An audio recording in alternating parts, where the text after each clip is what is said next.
नमस्कार, मी अरुण आणि आपण पाहत आहात 7 स्टार न्यूज। आज राज्याचे अंतरिम अर्थसंकल्प मांडण्यात आला। मात्र सरकारच्या वतीने सादर केलेला अर्थसंकल्प हा केवळ सरकारची ढासळलेली लोकप्रियता सावरण्यासाठीचा प्रयत्न आहे, अशी घणाघाती टीका राष्ट्रवादी काँग्रेस पार्टी, शरदचंद्र पवार पक्षाचे प्रदेशाध्यक्ष आणि राज्याचे माजी अर्थमंत्री जयंत पाटील यांनी केली। अर्थसंकल्पावर बोलताना जयंत पाटील म्हणाले की खरं म्हणजे अंतरिम अर्थसंकल्पात अशा घोषणा करायच्या नसतात। अंतरिम बजेट हे वेगळं असतं आणि नॉर्मल बजेट वेगळं असतं। नॉर्मल बजेटच्या पेक्षा पुढे जाऊन आज बजेट मांडण्याचा खटाटोप झालेला आहे।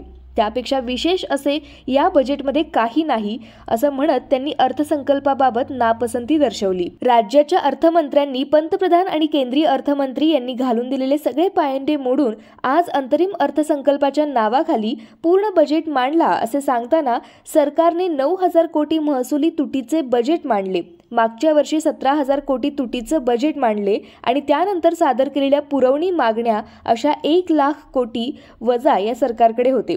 या 1,00,000 कोटी रुपयांच्या कामांचे, घोषणांचे काय झाले याचा खुलासा शासनाने करावा, अशी मागणी पाटील यांनी केली। आज हजारो कोटी रुपयांच्या घोषणा करण्यात आल्या। 8,00,000 कोटी रुपयांची कामे राज्यात सुरू आहे असे सांगण्यात आले। हे जे काही गुलाबी चित्र तयार करण्याचे काम आहे त्यात राज्य सरकारचा हिस्सा मर्यादित आहे। कुठलेही आर्थिक नियोजन नाही। निवडणुका पुढ्यात बघून घोषणा केल्या आहेत। लोकांना भावनात्मक साथ घालत काही रकमा घोषित केल्या आहेत। अर्थसंकल्पाचे कोणतेही नियम न पाळता हा अर्थसंकल्प मांडला आहे आणि लोकांना काहीतरी देतोय या आविर्भावात हा अर्थसंकल्प मांडला गेला आहे, असे ते म्हणाले। Bureau report, 7 star news.